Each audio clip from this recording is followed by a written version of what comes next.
Yeah, I mean, yeah. What's up? The proposition is, well, I guess it's moral anti-realism is true, but I'm defending a specific form. But I guess all that's needed is that moral anti-realism is true.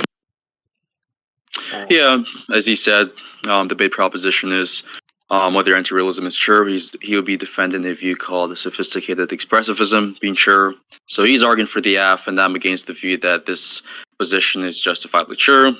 And I'm pretty sure that neither me nor Eric would have to go into like our accounts of evidence because, as we've discussed yesterday, we both have the same account of evidence.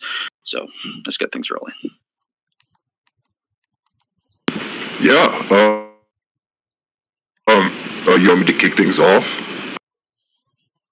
Of course, man. All right. I mean, so firstly, I just want to thank everybody that's here. I'm just very glad that we have all these, friendly faces and happy people who are just willing to step in here and have a nice, discussion, or listen to a nice discussion, namely. So yeah, I guess what I'm doing here is I'm defending a view called sophisticated expressivism and metaethics. It's defended by somebody named Michael Lynch, and it's basically a view of expressivism that is modified, that kind of gets around, generally speaking, certain criticisms of expressivism, which have been offered in the past, specifically embedding problems and whatnot. But first, it's important as a preliminary to start talking about theories of truth, because this account employs a particular theory of truth, which people might disagree with or people might find controversial. But yeah, so it's defending a view about truth that's called alethic functionalism. With respect to alethic functionalism, it's just the view that truth is a higher order property, meaning that the property of being true is having the property of having a property that plays the truth role. The truth role, specifically, to give an analysis of that, is a semantic and syntactic rule concerning, and it might also be epistemic, concerning, if something is false and it's true, that, we ought to believe in the truth, for instance. So, yeah, truth has some of these rules that are had, and with respect to different domains, there's different low-order properties which might realize this higher-order property. So in the same sort of way that a physicalist, for instance, might think that mental states are multiply realizable, a sophisticated expressivist or an alethic functionalist about truth specifically will also think that truth is multiply realizable. So for instance, in the mathematical domain, what might make certain mathematical sentences true is not correspondence to reality, but it might be coherence with some set of axioms, it might be theoremhood, it might be various different things like that. With respect to the scientific domain, what makes these sentences true is their correspondence to the natural world, for instance. And in the moral domain, what makes moral sentences true is their concordance. And namely, concordance is the satisfaction of the following three conditions. The first condition is that the given moral sentence S supercoheres with some framework F. The second condition is that the sentence P supercoheres with F isn't merely made true just by its supercoherence with F. And the third condition, if I recall correctly, has to do with the moral sentences kind of possessing coherence throughout each and every stage of discourse successively. And yeah, I have an argument for the view. I'll just drop the argument right now. Hold on. And then yeah, we can get your thoughts on the argument. Do you want me to respond to what you've said this for or no? Yeah, you can respond. Yeah, so I don't have any disagreements with the truth theory going under. Well, I guess given the multiple visibility aspect of the truth theory going under, which is just to say that like the truth of a proposition is going to be determined based off certain background criteria.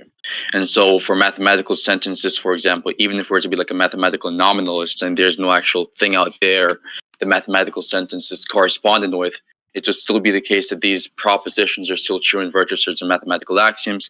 And even if, for example, you're talking about, like, for example, Santa Claus has a shorter hair than Rapunzel, even though neither of these beings exist in reality, it is still the case that this proposition is true, dependent on certain fictional context. And so in that sense, you could actually argue and say that, yes, truth is in fact multiply realizable, and that corresponds with our intuitions about truths in like majority of like context in conversations. Now, I would like to ask you a clarifying question, and you can give the argument at the same time.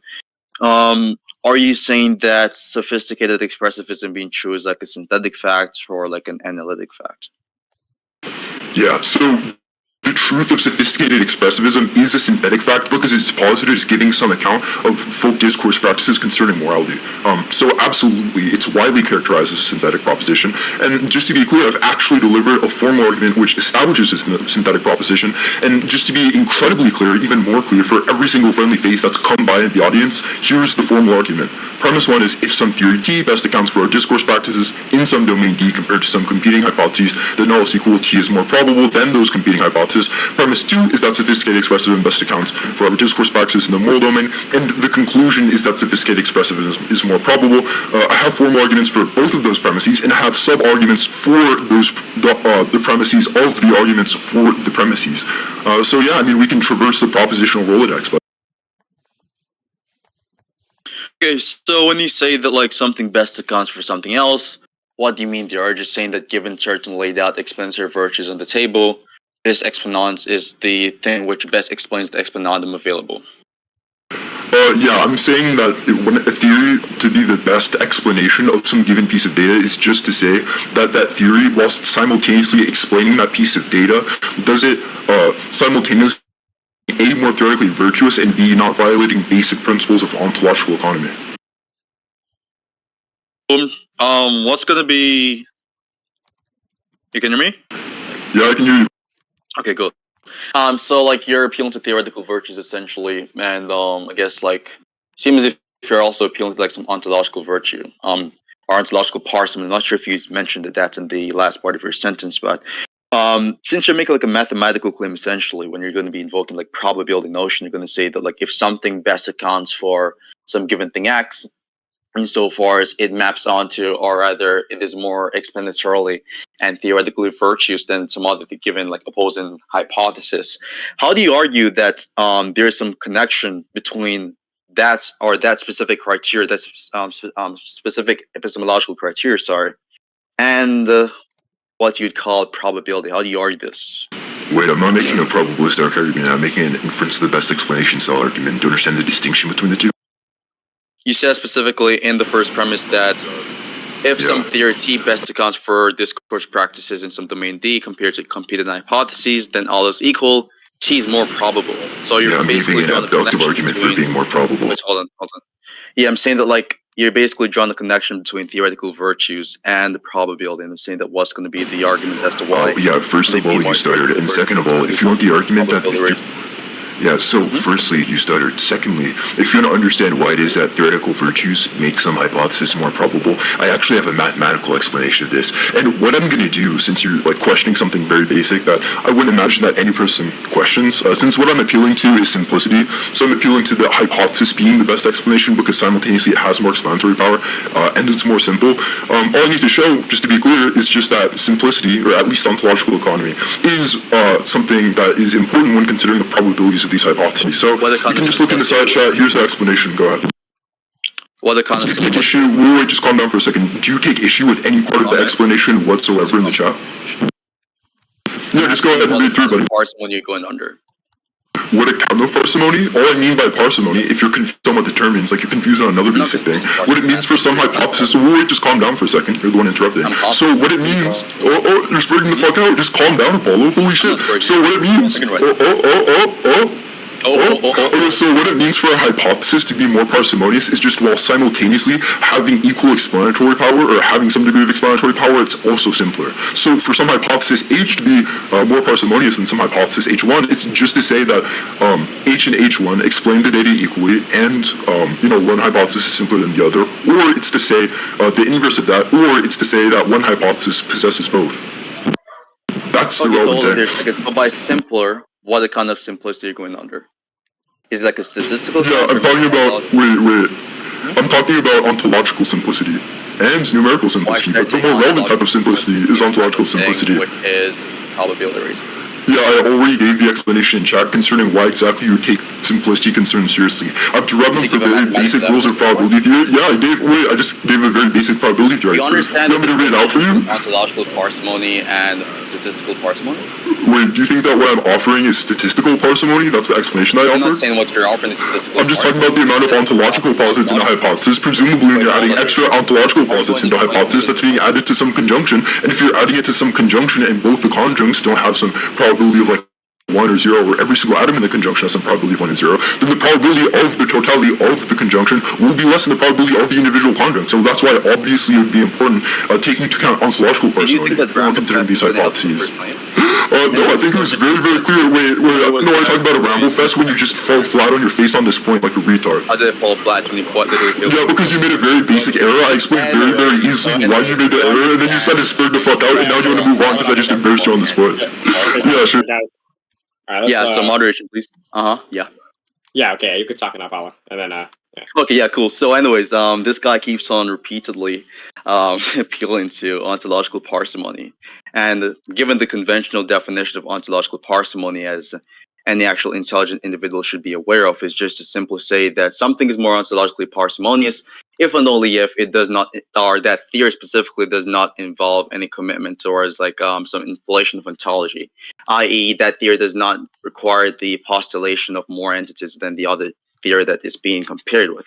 And so I don't see any reason to believe that a theory which postulates less entities, for example, or less objects within the landscape is automatically more probable than the other theory, because for any proposition, for any existential proposition within a theory which is postulated next to be something which exists, right? The opposing theory, which would be postulating the non-existence of X, would be affirming a negative existential proposition. And so for any positive existential proposition X within theory A, you'd have a negative existential proposition, which would be like, for example, like not A in theory B, for example. And so I see no reason as to why it would be the case that given like how we actually calculate the probability raising nature of parsimony, it would be the case that you could say theory B, for example, which is going to be the type of thing which does not posit as much entities, would be postulated in less independent propositions to tease all the data in the information set. Yeah, so just to be clear, this is the guy talking about Ramblefest. What I'm going to do is explain how he got blown the fuck out on that point, and then afterwards I'm going to move on to the other dumb fuck things that he said.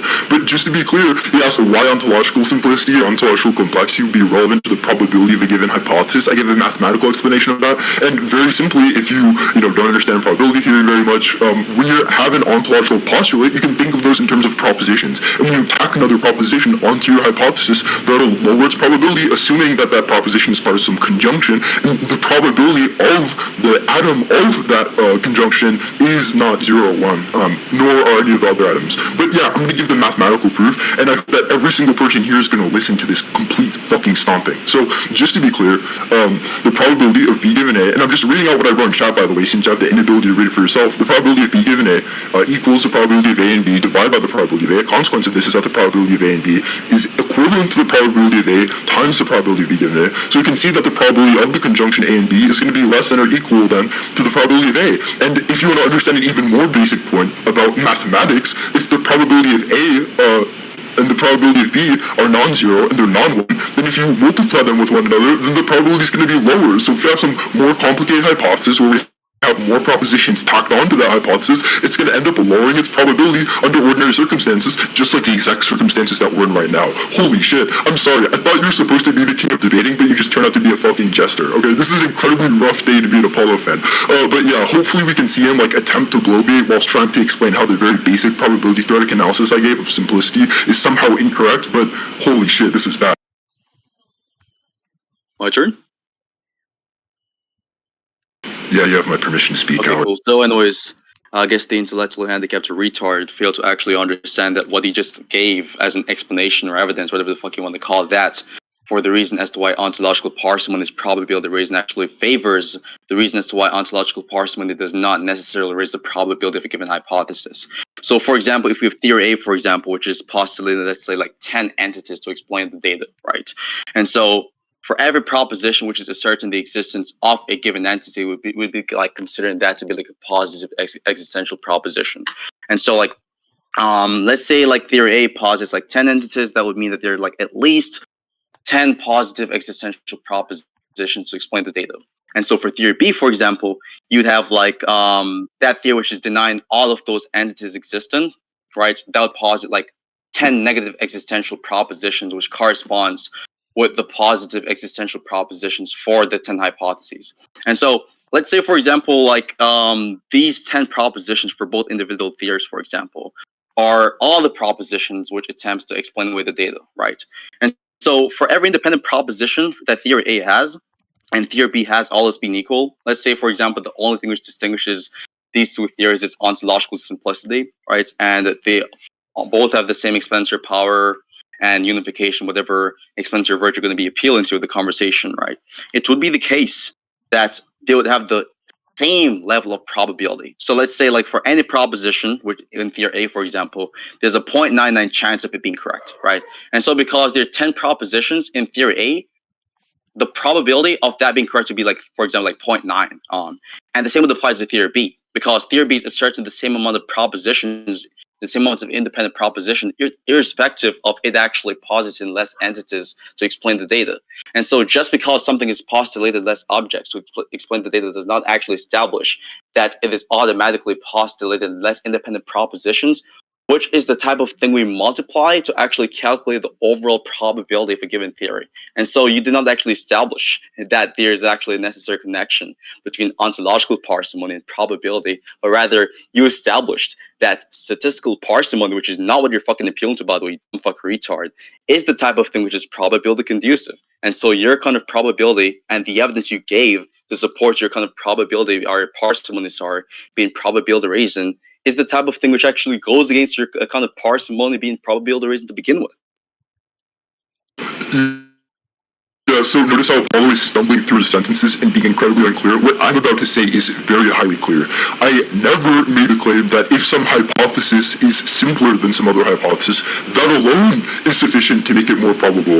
The claim that I made that every single person here who's a competent English speaker could understand is that if we hold explanatory power constant, then the simpler theory will be more probable. I actually defined parsimony conjunctively with respect to it containing not only just facts about simplicity, but also facts about explanatory power. I know you have the inability to track these very, very basic points that I'm making, despite the fact that I'm so incredibly clear, unlike you, and that I'm so incredibly concise, unlike you, and that I'm so incredibly succinct, unlike you when I speak. But this is a really, really, really bad look. And just to repeat the point that I'm making, because I'm hoping, I'm fucking praying, okay, just to be clear, that Apollo isn't actually denying this very basic and very simple proposition that I'm about to say, which is as follows. Some hypothesis, right, if we have two hypotheses, and those two hypotheses have equal explanatory power, but this simpler hypothesis is more probable. There's not a single person who will actually disagree with some with some theory like that, with some account of simplicity and parsimony and its relevance to probability as that sort of claim. Every person will agree that if we have two theories and we're making some probability comparison, that the theory that's simpler when they have the same exact explanatory power is more probable. And there's a really easy Bayesian way you can show this too, okay? If you talk about Bayesian probabilities and we don't want to make some abductive argument for the theory being more probable, let's imagine that we have the prior probability of some hypothesis and we have the conditional probability of some hypothesis. Obviously, something that we take into account when we're saying on the prior probability of some hypothesis is its simplicity. If we have some hypothesis that's, for instance, incredibly complicated, we're going to set incredibly low price for it. And conversely, if we have some simpler hypothesis, we're not going to set prices that are as low for it. So, yeah, just to be incredibly clear, if we have two hypotheses and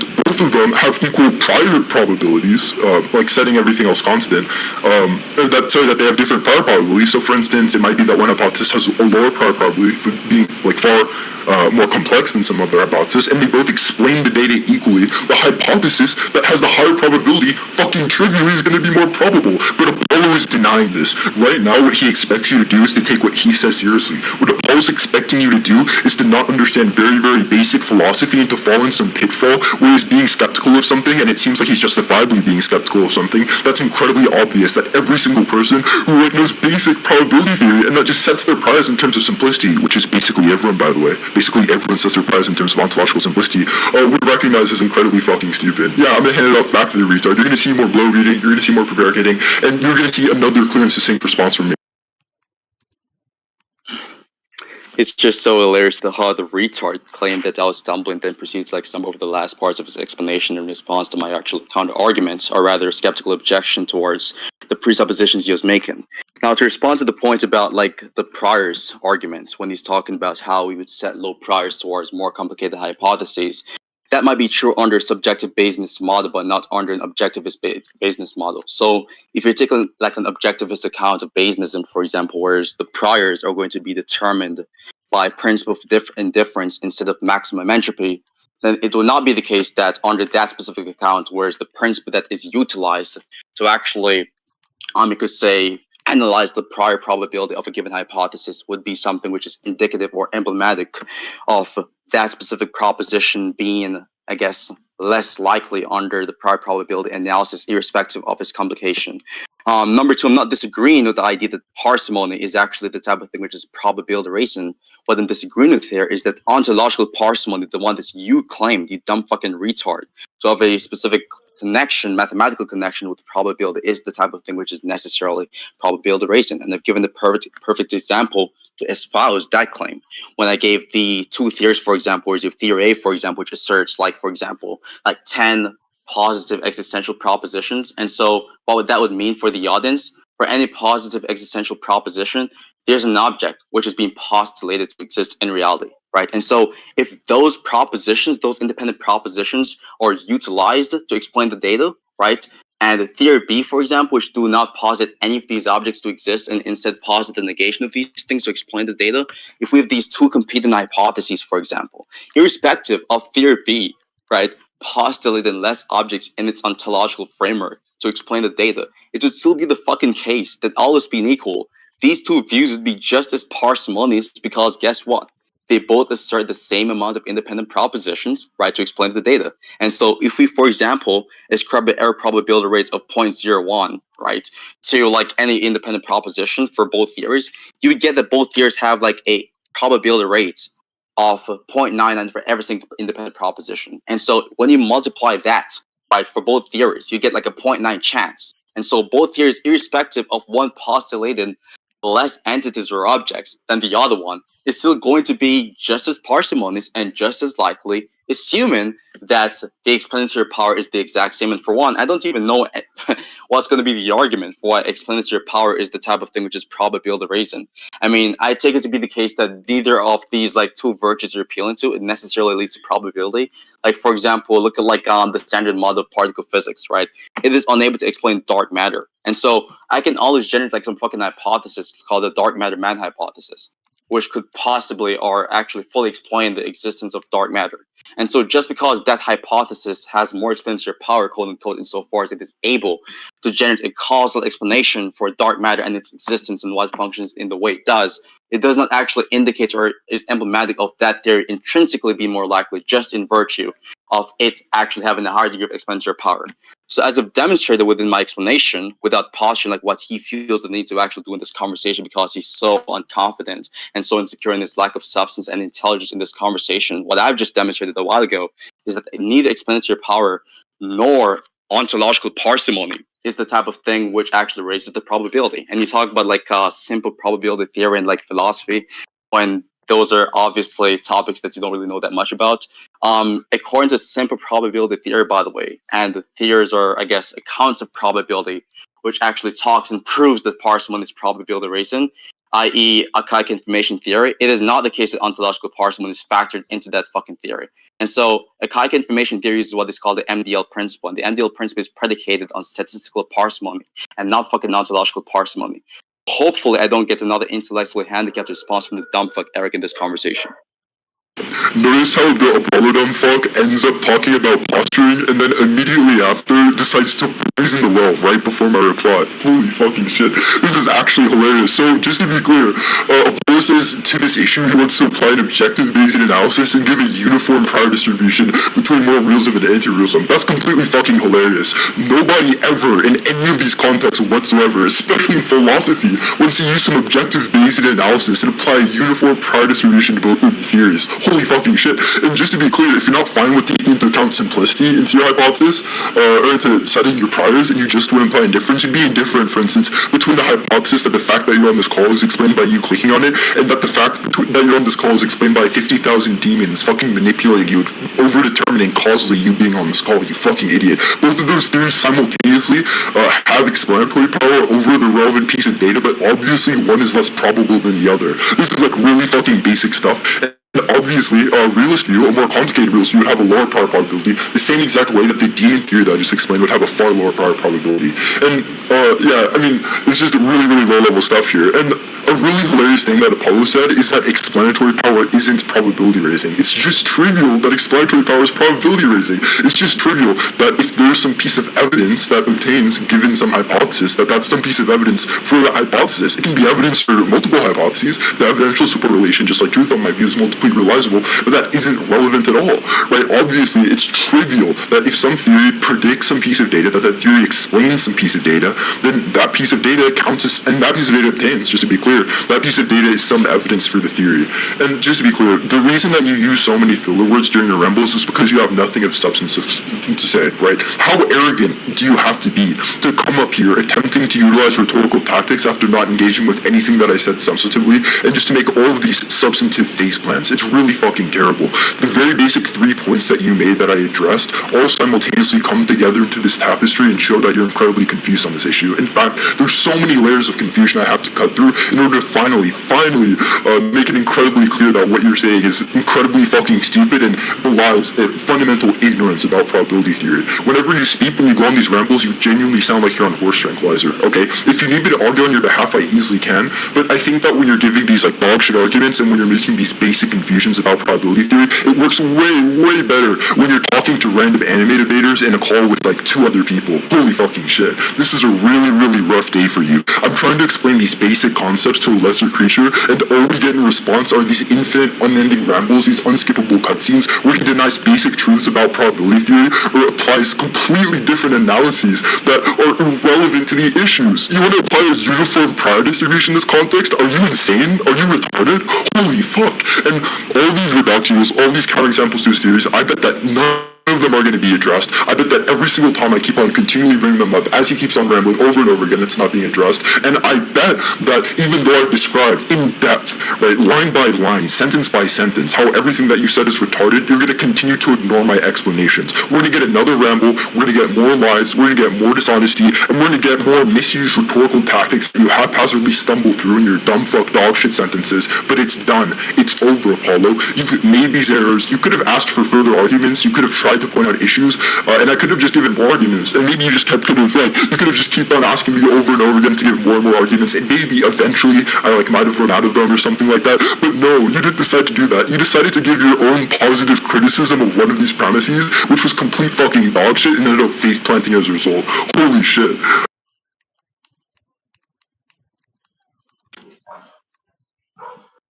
Yo, can you hear me? Yeah. Yes. So 95% of what this, which is rhetoric. Now, he made the claim that I would not respond to any of the counterexamples, the dog shit, dog water counterexamples he's given. I'm just going to do this right now. Wait, you're cutting out. I think you're so dog shit to sending even your fucking internet to someone here. Of 1,000 and you're interrupting me. Oh, shit, he's scared right now. Holy shit, they're panicking. No, what's cutting out? To respond to the demon theory hypothesis, and you're doing the same thing right now. So anyways, to respond to the demon theory hypothesis or the counterexample you've given on the table, one could say that it is the case that is more likely, given the fact that the intuitions we have is the type of thing which would not actually favor the demon theory hypothesis.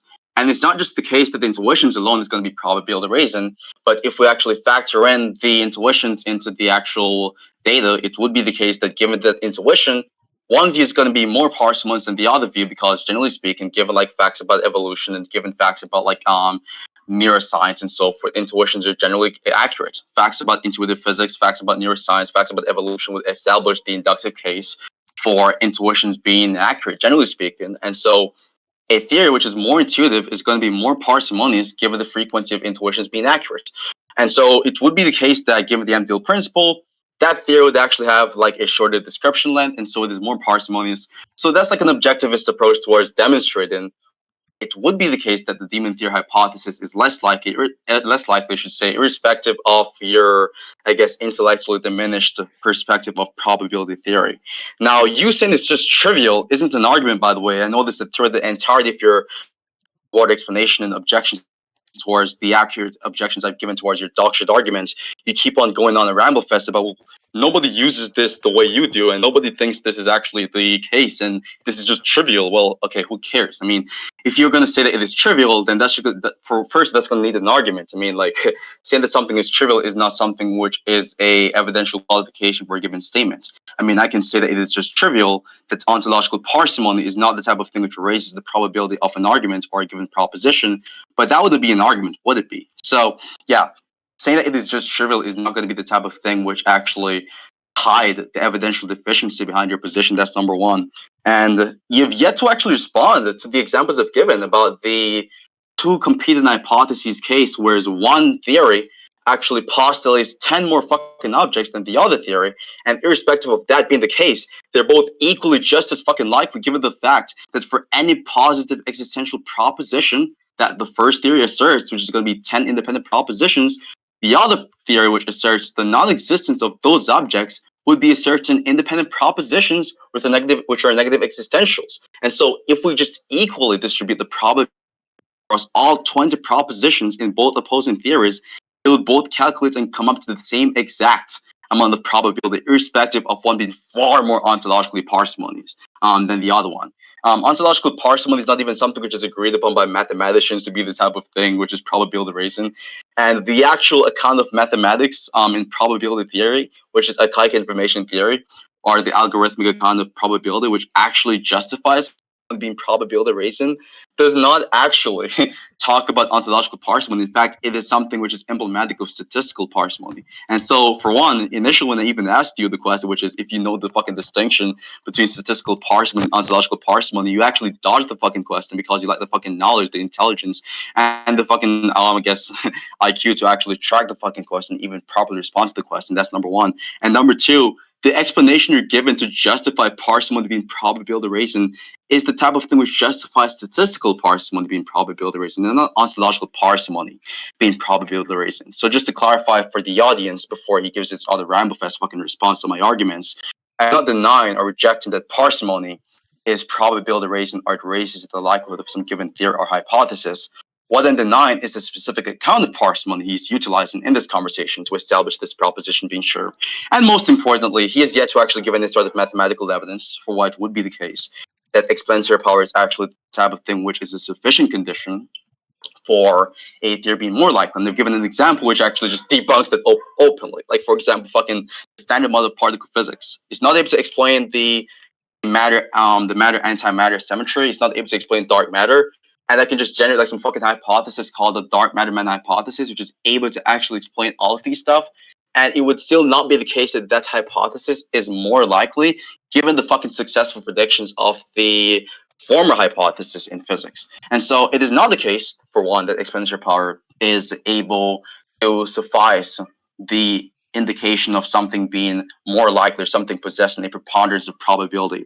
And there are multiple fucking theories in both quantum mechanics and classical physics which lacks explanatory power, and it is still the case that these theories are accepted to be true, accepted to be the most likely theory. So explanatory power is not this universal objective standard which we ought to go under to like actually establish why something is probabilistically the case. That's not even fucking true. You're trying to like, I guess, get these people into the matrix and agree with this fucking dumbass fucking statement you've just made of the conversation without any evidence to back it up in the conversation. And so I guess that's the only responses I have for now. I guess, or rather, I hope you finally give an objection towards the point given as it pertains to yeah, that's fucking ironic. So anyways, as it pertains to the point regarding the two theories, which is inclusive of one actually certain 10 more entities or objects, while at the same time being just as likely as the other theory, which does not assert as much in the I could say the theory evaluation process. Yeah, give your response. Yeah, I'm glad that at the end, to go on for longer, you repeated what you had said initially. That was really impressive. But just to be clear, I actually did address the 10 entity case where... Wait, come on, little guy. Just calm down for a second. Yeah, so just to be incredibly clear, hyper fucking clear, just as I've been previously in this conversation, I actually did address the 10 entity case. Maybe you don't remember. Maybe negative existentials, you might take that into account when assessing the probability of a theory, and you might think that being committed to more negative existentials actually lowers the probability of your theory. But that's actually compatible with what I said, because as I've outlined ontological simplicity, which every single person heard, I've outlined it as adding positive existentials into hypothesis, and it's just pretty fucking trivial that if you add positive existentials into your hypothesis, unless they like have some probability of 0 or 1, they'll actually end up lowering the probability of your hypothesis. That's a very incredibly basic fucking point. And furthermore, I didn't say, and what you rambled on for a while too, was about how I said explanatory power is sufficient to raise probability, but I never said, and by the way, the reason you feel the need to cut in at the beginning of what I said, and rather at the end, is because you know I'm building up to beating the fuck out of you and you want to That was a stop it great before it argument, happens. But just to be incredibly clear, I didn't say explanatory power is sufficient to raise probability. That's another basic error on your end. I know you like to make those a lot. I actually said that it's necessary and in conjunction, or actually I didn't even say it's necessary. I didn't even make any claim about whether or not it's necessary and sufficient. That was actually a very, very basic misunderstanding of what I said on your own part. Wait, you failed to track what I said. I just explained how you failed to track what I just said. And now you're trying to cut the fuck in to try to do damage control because you're getting fucking shit on this conversation. You have no clue what's going on. So yeah, you made a false claim, as I just pointed out, when you said that I think that explanatory power is sufficient for a hypothesis being more probable. Nobody fucking thinks that. I think that if some hypothesis has explanatory power and it's simpler than other competing hypotheses, then it's more probable than the other competing hypotheses. And just to be clear, the argument that I'm using isn't using some like objective Bayesian uniform power distribution. Obviously I'm not, and there's no reason to use such an analysis, especially considering the fact that in these sorts of contexts, like for instance when we're talking about like theism and naturalism, or when we're talking about comparing philosophies of mind in some Bayesian way, we're obviously, and what no philosopher does is they apply some objective Bayesian analysis. By the way, in attempts to respond to the evil demon case I gave, all you said was that the intuitions favor the evil demon case not happening, or whatever, the evil demon hypothesis being false. But that's absolutely like a dog shit fucking response, because I can easily modify the demon hypothesis and I can just build into the hypothesis that it predicts that you have the intuition. So, and for any piece of data that you appeal to, D, I'm just going to say that D is something that's posited by demons, okay? For any piece of evidence that counts against a hypothesis, I can just say it's posited by some demon, and you won't be able to make the move saying, well, the hypothesis has lower priors, because you already said that you're applying a uniform prior distribution. You would apply indifference between the demon hypothesis and the hypothesis that you just fucking clicked to get here. That's because you're fucking retarded. Holy shit. We are all hearing your confidence actively crash as you cut me off in the middle of what I'm saying when I cut in at the end when it's fucking trailing off. I think that you should get me someone else in here who can actually speak, since your mind can't keep up with how fast you spew retarded shit. You should have gotten someone to sub in for you at halftime. You keep stepping on rakes over and over again, letting them hit you in the face, and all you've done is explain to me the ways in which you've been confused on the matter. I'm not your teacher, and if I were tutoring you, I'd be taking your money for it. Why we don't stick to the topic. You're getting shit on right now. You can't unsay all of the retarded shit that you said. Throughout the entire conversation, it's always going to exist. It's going to be on the internet that you've said all of this retarded shit, and it's going to be fucking permanent. It's true. It's necessarily true. The past is unchangeable.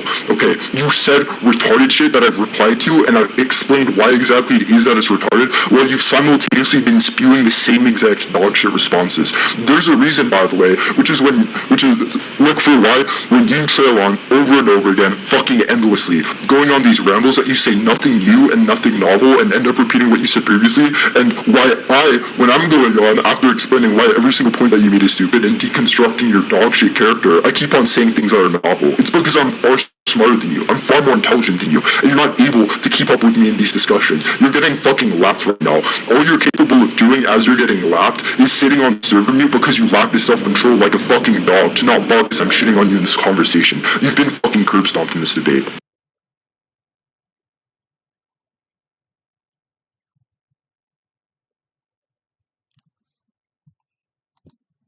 So I'll repeat it again because you know you're too much of a dumb fuck. Maybe I'll actually break it down for you so you can properly assess the claims that I made. So what I said was that through the entirety of his response, just pulled a whole bunch of grandstanding tactics without actually presenting any argument for the claims you've been making. Most importantly, the claim regarding the explanatory power part. Initially, you're actually trying to use explanatory power as the type of thing which is probability raising alongside parsimony, more specifically ontological parsimony, to justify the probabilistic inference you're trying to draw on the table. And you kind of like retracted from that. Now you're trying to say it's not a sufficient condition. But anyways, irrespective of that, they've just established successfully that neither ontological parsimony nor explanatory power is going to be probability raising, nor are they both sufficient conditions for something being more likely. In virtue of, explaining and establishing the lack of mathematical connection between explanatory power and ontological parsimony on numerous occasions, with the example I've given. The demon theory example, you can factor in within that hypothesis that it predicts that it would be unintuitive, but then at the same time, the opposing theory, which asserts the non-existence of because the intuitions are the consistency of the accuracy of intuitions is going to be the type of thing which logically implies the probability of that theory being more likely. And so as a result of that, there's going to be some sort of connection between the theory and the intuition data in such a way whereas given the theory being correct, it is expected that it is more likely that it will be more intuitive than for it to be, or rather, it's more likely for it to be intuitive, than for it to not be intuitive, given the fact that there's an inductive relationship between the data and the hypothesis that's being evaluated. And so it is not actually the case that the prediction that you're talking about, that you could factor into the demon theory explanation, is going to be something which sufficiently invalidates and illegitimizes, you could say, the evidence that the opposing theory is going to have in favor of that. And so you could also make the argument that even if both of them predicts that there would be these intuitions, you could say that the prediction in favor of the opposing theory, which actually is going to be a stronger prediction insofar as that would not be an ad hoc hypothesis, whereas the other one is an ad hoc hypothesis. And so as a result of that, the latter one is actually falsifiable. And given the Kaika information theory, theories which are less falsifiable, I should say, are actually theories which are less likely, given the fact that it usually has a longer description length. And so that's going to be a response to your trash response to the example of given.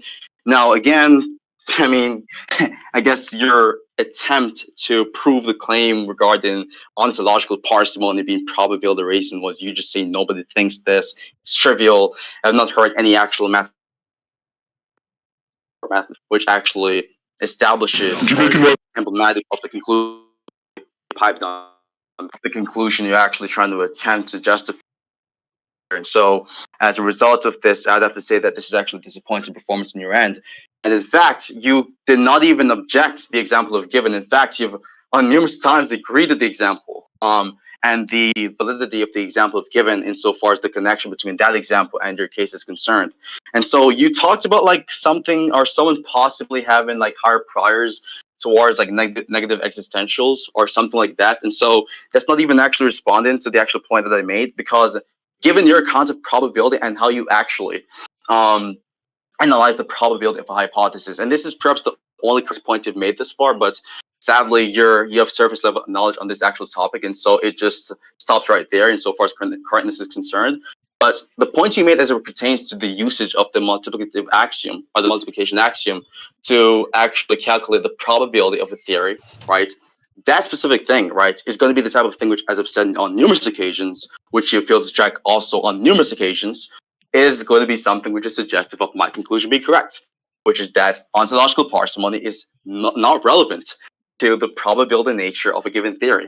And so when you stated that how you calculate the probability for hypothesis is based off multiplying the independent propositions of a given, like, or the collection of independent propositions, which is actually, you could say, constitutive of a given theory. When you said that specifically, right, as I've established, that would be compatible with the idea that your view is not actually the type of thing which is probability reason, because in both theories, whereas theory B is not postulating any objects to exist, specifically are those, it's not postulating those objects to exist to explain the data, that theory, right, would be the type of thing which would still be a certain same amount of independent propositions, irrespective of it not asserting the same amount of objects to exist. And so as a result of this, even if the first theory is asserting 10 objects to exist, and so obviously when you're asserting an object to exist, it's called a positive existential proposition, right? For any positive existential proposition that theory asserts, theory would be asserting a negative existential proposition to deny those positive existential propositions to equally explain the data. And so they both have the same amount of independent propositions to which you agreed is the actual determinant factor of probability, right? They're asserting the same amount of these things, which would be the type of thing which determines the probability of a given hypothesis. And so the probability distribution still be the exact same. It will still be the same level, irrespective of one asserting more objects to exist. So given your own reasoning and my reason, of course, it solidifies the idea that the account of parsimony you're going under is not the type of thing which raises probability of some given theory. And so you're talking about the idea that you're going under some subjective base in this model, whereas you're factoring in your prior credences and so forth. Well, that's going to be based off your personal subjective interpretations. I don't grant your credences. I don't have the same credences as you. Someone can be an inflationist about ontology and have higher credences toward is fucking ontology, right? And so you be in a double bind where that's actually explain why your credences is the type of thing which is more epistemically valuable and has more epistemic merit than someone else's credences, which actually goes against your credences. So again, it just appeals to your own fifis at this point. There's no actual real evidence here. And I hope that you're at least not delusional enough to continue with your ramble fest and actually try to act as if I don't know what I'm talking about after you just got schooled at the fucking conversation. Apollo saying he hopes I don't respond. What a fucking surprise, right? I'm sorry for every single person that just had to listen to that were like actively falling asleep as he was going on his infinite, unending dumb fuck ramble where he repeated the same exact things that I've already addressed a plethora of times. So I'm just gonna skip through them really fucking quick. So just to be clear, the intuitions are predicted on the demon theory. What you said about that didn't address anything that I said. It doesn't matter if our intuitions are mostly accurate. I already clarified why. But, I'll move on. So I never said, by the way, explanatory power is sufficient to raise probabilities non-trivially, i.e. above 50%. You raise probabilities, like even in the dark matter man hypothesis you gave, even on an objective probability analysis, it will raise the probabilities. But on my view, the priors for the dark matter man hypothesis are incredibly fucking low. So that's why the hypothesis isn't probable. Or its probability isn't non-trivially raised. When I'm talking about probability raising, there's two senses in which we talk about it. We can talk about it trivially or non-trivially. So for instance, you might think finely tuned constants are probability raising for theism, but you might not think that they're non-trivially probability raising, such that you don't think that there's some strong evidence for theism that would raise it to the probability of it being rational to believe. As for the multiplication axiom and the comments you made about that, it was made for a very, very particular claim, not to prove any broader claim. The specific claim it was used to prove was that if some theory has more ontological postulates, it all else equal lowers its probability. That's obviously fucking true. And that's compatible, by the way, with adding in negative existentials lowering the probability. So that's an incredibly basic fucking point that Apollo also missed. And just to be clear, Apollo can have different credences, and somebody can have different credences that what I have. They can set incredibly high priors for moral realism. It doesn't fucking matter. That's not an interesting criticism. Generally speaking, we have the same sort of rules for assigning priors to a hypothesis, and it might be, for instance, that Apollo has these incredibly non-standard rules for assigning priors to hypotheses, like he assigns indifference to the dark matter man hypothesis, and he just assigns indifference to two hypotheses where one is just obviously wildly less implausible than the competing hypotheses, but nonetheless, the reason he assigns to different probabilities is just because he just likes to have these incredibly interesting credences. But yeah, I think that as for how most people set their credences, and considering how most people evaluate the argument, and how any intelligent they think that if some theory is simpler, ontologically speaking, of course, it's positing less kinds of things, then that's obviously some consideration in favor of that theory, probabilistically speaking. As for the comments that you made in your ramble that sort of trot out when you're trying to think of things to say on the substance, by the way, just pay attention to this. When I say, my points, I always start out with the substance, and then I move to addressing some meta points that Apollo decided to make in this conversation, and the various dumb fuck things that he's done. Whenever Apollo rambles, he says something substantive, goes on a meta ramble, says another substantive thing, and then goes on another meta ramble. Pay attention to the fact that he's intersparsing the dumb fuck things that he says that are like maybe remotely considered substantive with meta comments so that he can think of replies to the things that I say. It's incredibly fucking embarrassing, and nonetheless, he's still getting fucking stomped. You need to realize this, Apollo. Not only are you wrong, but your thought process is wrong. You have a broken brain. I stop you on substance, then you move to narrative building. I stomp you on that, then you move to rhetoric, then you realize that doesn't fucking work. You're getting backed into a corner and you know it. Even you know you're losing right now, and I can tell from your voice that you have zero confidence. Just to be clear, has anyone here seen Apollo this fucking rattled and scared? Is this all he has? He's like one thing what I thought he was. You brought a boxing glove to a fucking gun battle, and you're so lost you're not even fighting on the right field. Every single point that you made has either been a confusion with respect to what I said, or it's been something that's entirely compatible with everything else that I've said. That's why you keep on face planting over and over again, and that's why every single thing that I say addresses what you said in a very clean, very succinct, and very powerful manner. You're getting fucking shit on. You decided to step up here, to step up to the plate, and you struck out over and over and over again. Every single new ramble that you have just betrays another way in which you're fundamentally confused on all of the relevant issues, and just shows how much of a dumb fuck that you are. It just shows how bad you are having these conversations. Yeah, every single substantive point that you made has been responded to. Every single meta point that you've made has been responded to. And not only has all of this happened, but I've made a plethora of different additional points, all of which have gone unaddressed. You've been blown the fuck out in this conversation. Nothing you do, nothing you say, no extra ramble that you go on will rescue you from this dog shit performance. Every single person that's listening to this, that's hearing your loss, that you can't fucking do anything about because you're sitting on mute, and even if you're unmuted, you won't be able to interject because of your dog shit Jamaican Wi-Fi, understands the fact that it's fucking over for you. You've been shit on. You're done. Right. Nothing you can do. I mean, the best thing you can do is ask for healthy reconciliation after getting fucking shot in this conversation. Nothing you say in the next 1/10 will rescue your performance in the previous 9/10. And just because Apollo likes to do what I do, he copies my tactics a lot, which is, you know, how I'll say that. Apollo can go ahead and ramble again. I just want to be very, very clear.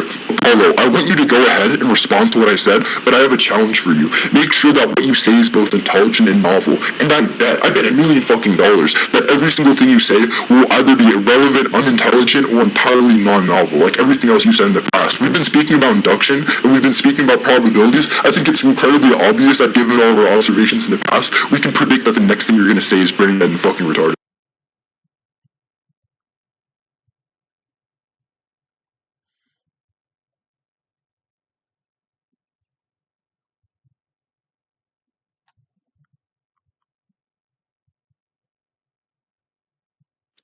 Okay, Apollo, you can go now.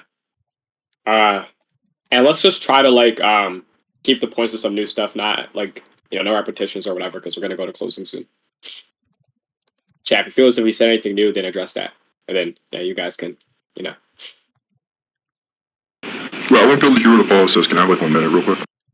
Yeah, you're good. Wait, Apollo. He said he's gonna be back in 1 minute. Okay. Let's.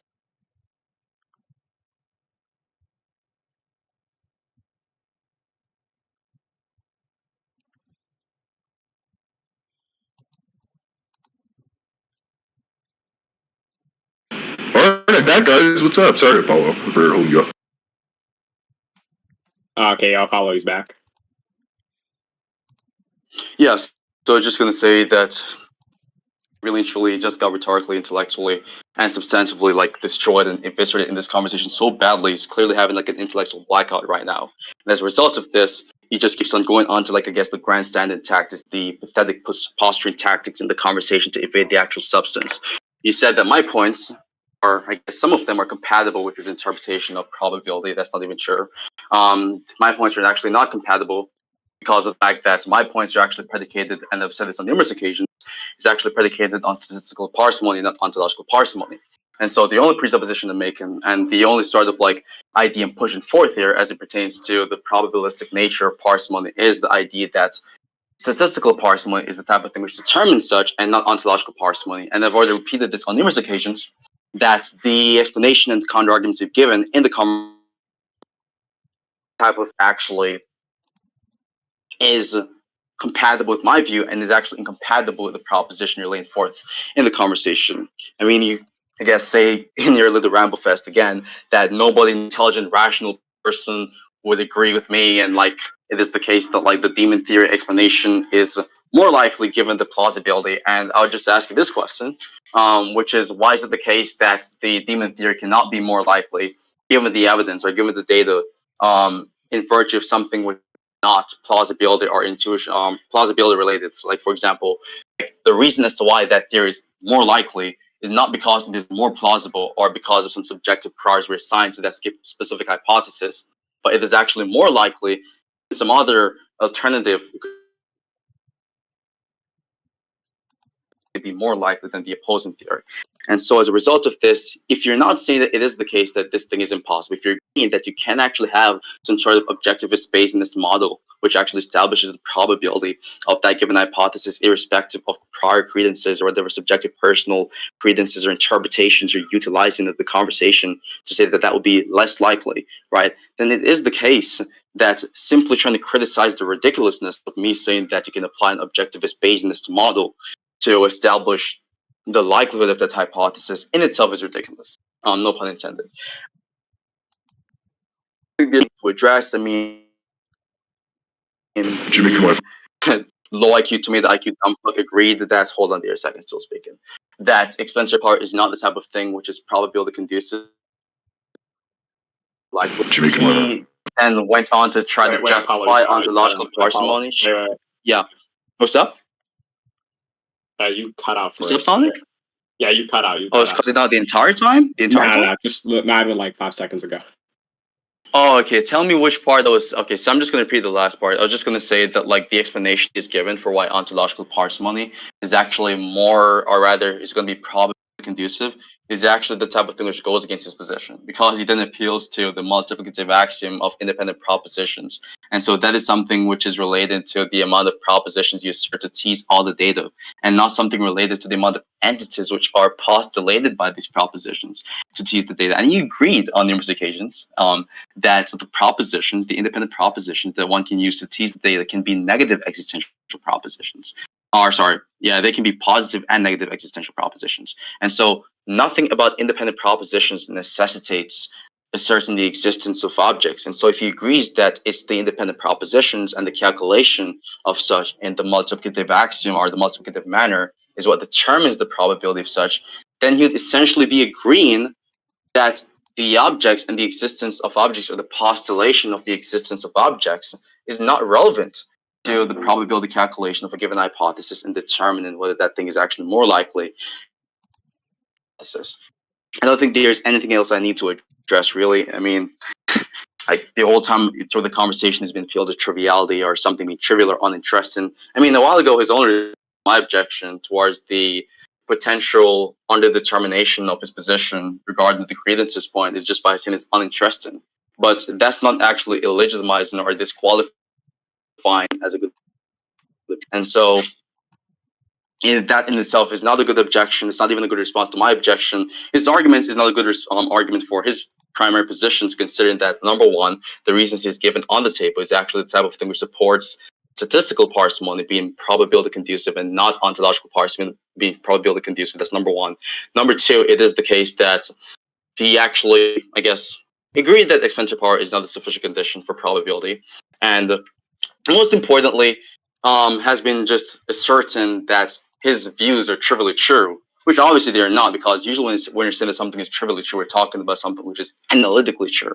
And it's not fucking analytically true that his views on probability is going to be something which is correct as a ontological parsimony. That's not something which is established by some fucking mathematical axiom. It's not true based off the definition of probability that ontological parsimony raises the probability of something or is a sufficient condition for this probabilistic factor he's talking about. So it's not trivially fucking true, right? Because it's not true by definition, it's not true by or conceptual analysis of ontological parsimony and probability respectively. So it's not even trivially true, firstly. That's just his means of prevaricating and dodging and evading from his incapability of actually presenting any intelligent substantive points of the conversation to justify his primary position. And he's just going to go on this little, I guess, schizorambling session, his other episode of fucking madness, where he actually rambles on about how he's blowing the fuck out of me in this conversation and go on his posturing tactics instead of actually respond to the substance, because he knows for a fact that he does not possess the intellectual mental faculty to actually respond to the substance and the points I've given in this conversation. I don't think we need to go over this after he gives his other doctrine response, because obviously his doctrine response is not going to be effective in actually debunking or, I guess, lowering the epistemic merits of my objection in this conversation. That's it. If you're going to accuse me of rambling and you're going to insult me, make sure you can pronounce your insults the same way a competent English speaker would, dumb fuck. So just to be clear, and just to stroll through the other retarded things that you said, during your unending ramble that every single person had to sit through, like fucking torture, I just want to be very, very clear. I never said that the demon theory is more likely for some reason, which you said at the beginning of your ramble, and I never said that it cannot be more likely. It can be more likely given the evidence. That's not the point that I was making. If the demon hypothesis has lower priors, and both of them equally predict the relevant data, the demon hypothesis and the non-demon hypothesis, then the non-demon hypothesis is obviously more probable. That's very incredibly fucking easy to see. And I mean, I already explained away the confusion with the multiplication axiom. I'll leave that to every single person who is remotely tracking this conversation and has an above 80 IQ that heard what I said in any capacity. And I just want to be clear that the only thing that I said is trivially true, and what I'm committing to being trivially true, is really just that if we set our priors in terms of simplicity, and some theory is less simple will have an equal explanatory power, it's less probable.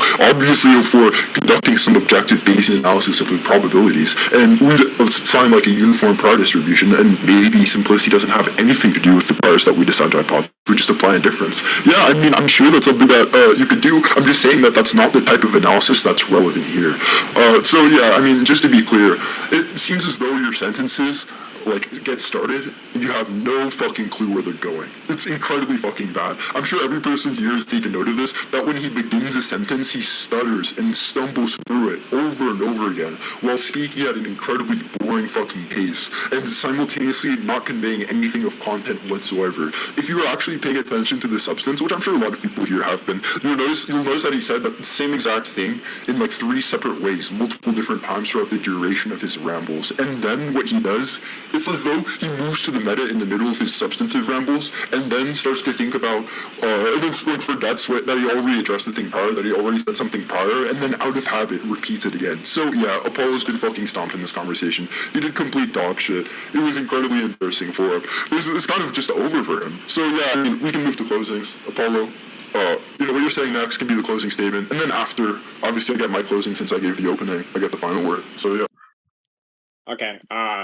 Yeah, like, I mean, yeah, that was just him, like, just clarifying what he was saying. I don't really So know if that's necessary, but I mean, maybe if Eric did not have an IQ lower than fucking Joe Biden's age, he wouldn't have given these fucking Venezuelan economy level fucking responses to my arguments. But with that being said, I think that the closing statements aren't really necessary. I think he needs the closing statements more because of the fact that he was unable to really give any good objections in the conversation. I'm actually looking at. No, it's fine. No, that's fine. He doesn't want to give a closing. Look, I mean, I wasn't actually focusing the closing on you, or on the objections. I actually wanted the closing to be something entirely different. So I actually kind of cooked something up here, and yeah, I mean, you guys can listen to this. I know your dick size is microscopic. You're gonna scurry into the gutter, Tristan, scurry into the gutter. Yeah, it seems like that's what you're doing, because you know if you let me run the critique, you get fucked, right? I take my dick, I bend you over, and just insert it in that ass, and just fucking smack you, right? That's what happens if you actually talk to me. So what you'd rather do, I'm your worst fucking nightmare. Don't try to run, because I got you in my sights there. I have your longitude and latitude. Stop it with the attitude. Evil to a magnitude. Stop it with the platitude. Every single fragment of your skull will be gone, but their brains hard or no self-thinking one. You ugly and slow, disgusting as fuck, dude. Why won't you realize nobody can love you? Little rhetorical lines are pussy in my dick. Just find out your dick size is microscopic. Apollo, your skull is fucking hollow. Your substance is so shallow. I just took you to the gallows. Adonis on the beat. Run away, fat ass. Please up off my beats. And I'll love you when you can't last. You came here and then you tried. Isn't it tragic how you just died? You tried to step up to the plate and you struck out. How does it feel being back in the dugout? Say speak your mind, so say nothing at all. Your two biggest hobbies are losing and sucking my balls. When you're here, we care about the Rolodex. How are you losing? But you still want to flex. Please this time, give a direct answer. Every debate that you have turns into cancer. I'm gonna switch the beat now. you're scurrying away from like the only allowed to answer the substance here, right? So take your little ratty mind. Focus it on the conversation. If I gargled so much balls, I would sound like you. I can feel the sweat dripping with the busted powder too. You saw us bringing writers been confused into anything remotely complex you can't understand. I can count the times you can smart out my right hand. Can't keep cool in debates like a broken fan. Intellectual lightweight like a tin can. If only gotten worse over time. You can't make progress like a broken van. Even though you pray every night. Isn't destroyed by me was part of all this plan. Apollo just got the people peace be upon them. Ironically, news in the Bible. Apollo's accent be like, I have nothing. Why you fronting? I'm going hunting. Stop running. You're so scared. I'm going nowhere. Don't try to hide. Your skull is thick and there's nothing inside. Strategy is highly suboptimal. Stop acting like a retard. It's highly unoptimal. Everything you shoot is a miss like a drunk soldier. Like a lamb to the slaughter, can't keep composure. You can't track me like a broken GPS. Talk like you're neglecting somebody called CPS. Over the feed and my planet's been completed. Color visibility, you can't fucking see it. Looks like the theory's made another prediction. This debate will be your extinction. Tragic, but let's be linear for a second. I have have a question. It's about, whether one is in possession of a ball sack. You come up here thinking that you know that. Every rhetorical line, it falls flat. All you can do is scurry away like a small rat. Swat you away like you're a fucking house gnat. Try to step up in here, and you got clapped. Quick scope too, you got fucking cross-mapped. You think you are hot, but you can't eat day one. Throw your ass out like a bucket of chum. You got back shot, and now your cheeks are numb. No, I just want to be clear. We actually got Synth to hop on the track too. If it is the case that you're going to sprint away and not linearly engage with the questions that are on the table, that is suboptimal. Wait, fuck, wait, I need to get the fucking Synth version on it. Holy shit. Hold on, guys. Hold on, guys, 1 second.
Oh, and by the way, there's a question people are asking, which is, why is this so long? Why did this song go on for so long? Just to be clear, Apollo was running from me, sprinting away from me for so fucking long that every few days I'll just add a little thing to the song, and it just ended up becoming this fucking 4 minutes. It's insane. He's been sprinting away for so long, and this is exactly why, by the way. But yeah, I mean, that's the debate. I mean, you didn't want a closing, so I guess I just used mine.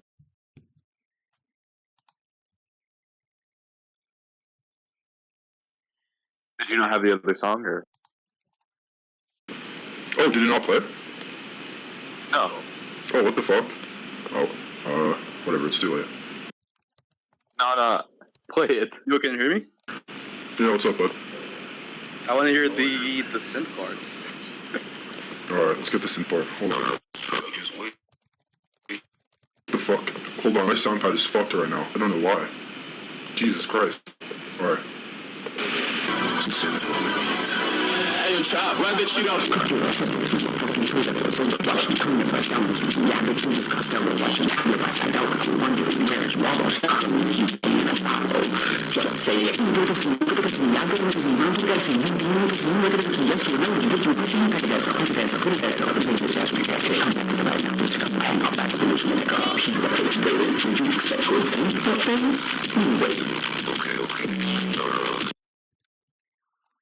That was the synth part.